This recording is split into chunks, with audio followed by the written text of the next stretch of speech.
Bismillahirrahmanirrahim. Assalamualaikum warahmatullahi wabarakatuh. Perkenalkan, saya Marliana Priyandini dengan NIM 112210313. Di sini saya akan mempresentasikan tentang teori evolusi manajemen dari mata kuliah pengantar manajemen dengan dosen pengampu Pak Suryadi SIMM. Baik, yang pertama ada pendahuluan. Siapa yang membutuhkan manajemen? Yang pertama, pastinya perusahaan, lalu semua tipe organisasi, dan semua tipe kegiatan. Mengapa manajemen dibutuhkan? Yang pertama, untuk mencapai tujuan organisasi, untuk menjaga keseimbangan di antara tujuan-tujuan yang saling bertentangan, dan juga untuk mencapai efisiensi dan efektivitas. Selanjutnya ada pengertian manajemen. Yang pertama ada seni dalam menyelesaikan sesuatu melalui orang lain, menurut Follett 1997. Lalu sebuah proses yang dilakukan untuk mewujudkan tujuan organisasi melalui rangkaian kegiatan berupa perencanaan, pengorganisasian, pengarahan, dan pengendalian orang-orang serta sumber daya organisasi lainnya. Teori Nichols, McHugh, dan McHugh 1997. Seni atau proses dalam menyelesaikan sesuatu yang terkait dengan pencapaian tujuan. Teori dari Ernie Kurniawan 2005. Selanjutnya, sejarah perkembangan manajemen. Sejarah perkembangan manajemen tidak jauh berbeda dengan manusia itu sendiri. Artinya, bahwa manajemen telah berlangsung sejak manusia itu berada di bumi ini, seiring dengan perkembangan dan tuntutan manusia untuk memenuhi kebutuhan hidupnya. Manajemen kemudian berkembang sesuai dengan perkembangan keahlian serta pengetahuan dan keterampilan manusia itu sendiri. Yang B, ada evolusi teori manajemen ilmiah.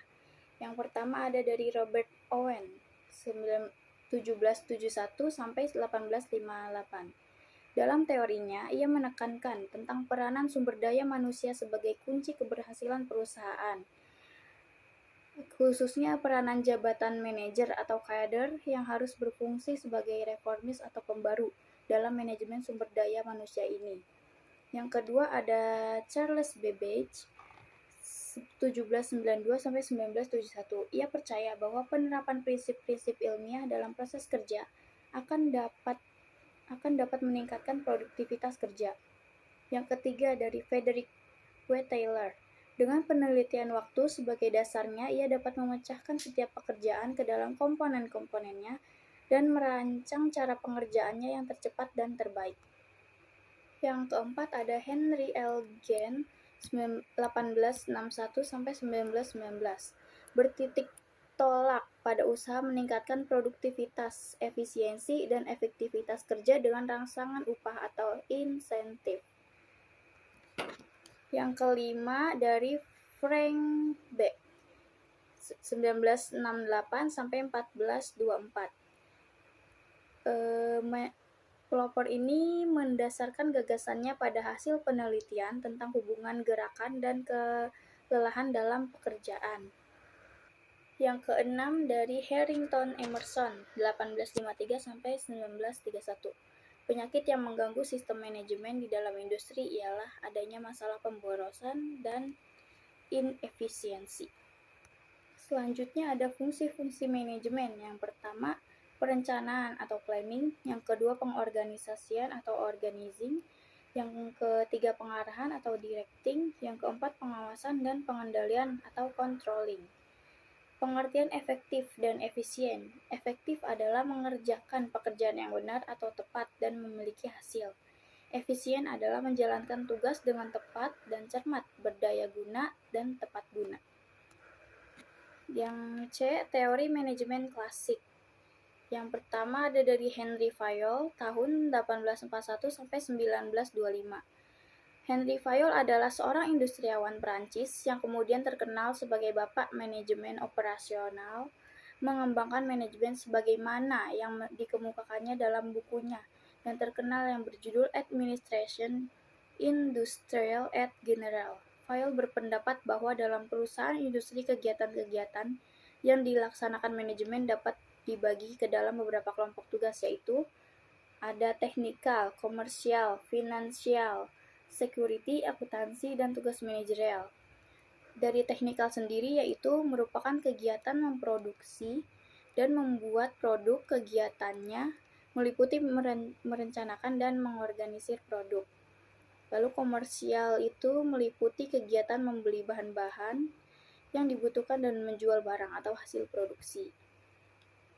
Finansial yaitu kegiatan pembelanjaan, yakni meliputi kegiatan mencari modal dan bagaimana menggunakan modal tersebut.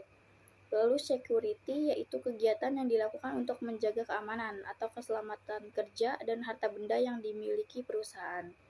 Akuntansi meliputi kegiatan yang terdiri dari mencatat, menghitung, mengkalkulasi biaya yang dilaksanakan, menghitung dan menentukan keuntungan yang diperoleh, dan mengetahui hutang-hutang yang menjadi kewajiban perusahaan, menyajikan neraca, laporan rugi laba, dan mengumpulkan data-data dalam bentuk statistik. Lalu tugas manajerial, melaksanakan fungsi-fungsi yang ada dalam manajemen. Yang kedua ada dari James D. Mooney. Menurut James D. Mooney, kaidah-kaidah yang diperlukan untuk menetapkan organisasi manajemen adalah: yang pertama ada koordinasi, yang kedua prinsip skalar, yang ketiga prinsip fungsional, dan yang keempat prinsip staff. Yang mana artinya koordinasi merupakan kaidah yang menghendaki adanya wewenang, saling melayani, perumusan tujuan, dan kedisiplinan yang tinggi. Dan prinsip skalar yaitu suatu prinsip yang mendefinisikan tentang hubungan kepemimpinan, pendelegasian, dan antar fungsi-fungsi tertentu yang dibutuhkan.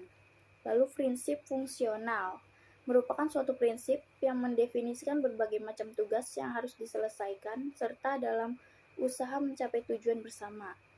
Yang keempat, prinsip staff merupakan prinsip yang membedakannya sebagai manajer staff dan lini lainnya. Yang ketiga dari Mary Parker Follett, tahun 1868 sampai 1933. Dalam tulisannya tentang perusahaan dan organisasi-organisasi yang lain, Follett mengulas pemahaman tentang kelompok dan tentang komitmen yang tinggi terhadap kerjasama antar manusia. Menurutnya, kelompok merupakan suatu mekanisme di mana individu yang beraneka ragam dapat menggabungkan bakat-bakat yang dimiliki untuk mencapai sesuatu yang lebih baik. Lalu yang keempat, ada dari Chester E. Burnett, tahun 1886 sampai 1961. Chester memandang organisasi sebagai sistem kegiatan yang diarahkan pada tujuan. Fungsi-fungsi utama manajemen, menurut pandangan Barnard, itu adalah perumusan tujuan dan pengadaan sumber daya yang dibutuhkan untuk mencapai tujuan. Barnard menekankan pentingnya peralatan komunikasi untuk mencapai pencapaian tujuan kelompok. Yang D, ada pendekatan hubungan manusiawi. Perkembangan berikutnya dalam manajemen dimulai sejak 1930 dan menjadi populer pada tahun 1950-an, yaitu manajemen yang banyak memberikan perhatian terhadap hubungan kemanusiaan kepada para karyawan. Pandangan ini muncul sebagai akibat dari kelemahan-kelemahan pada manajemen yang berorientasi tugas atau klasik, yang kemudian menimbulkan banyak kritik terhadapnya.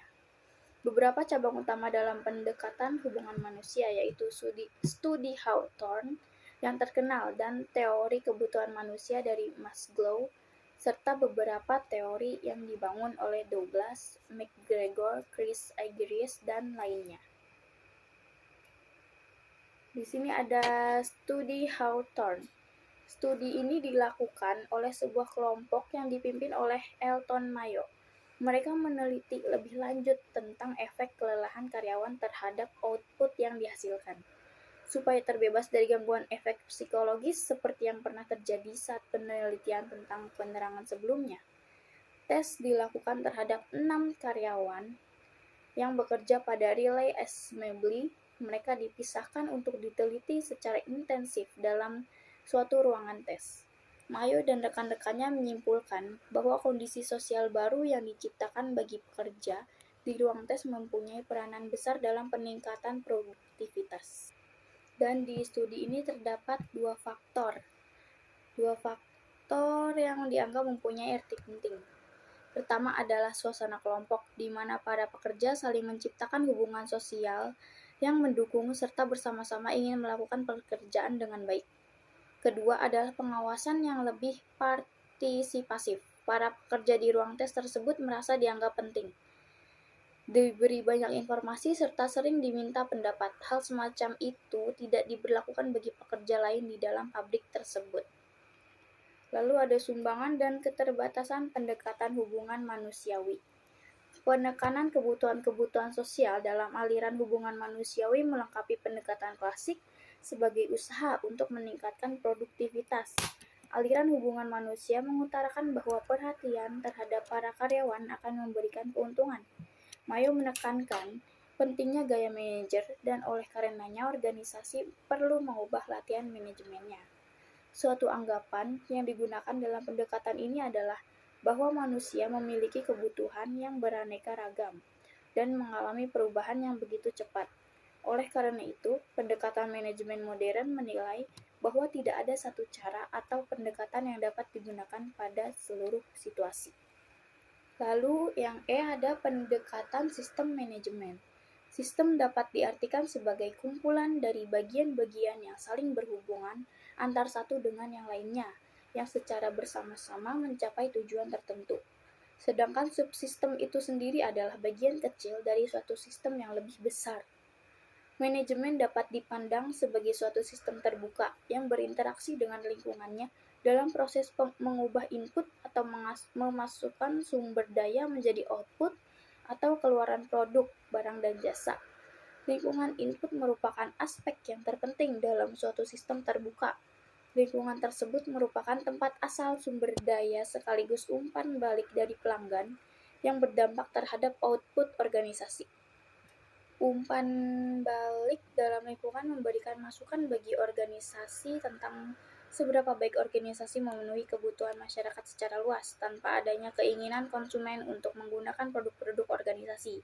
Sangat sulit bagi organisasi untuk beroperasi atau bertahan di bidang usahanya dalam jangka panjang. Lalu selanjutnya yang F ada pendekatan kontingensi. Dalam pendekatan ini yang dicari bukanlah cara-cara terbaik untuk mengatasi situasi tersebut, melainkan berusaha membantu manajer untuk dapat memahami perbedaan-perbedaan situasional tersebut dan menanggapinya dengan cara-cara yang tepat.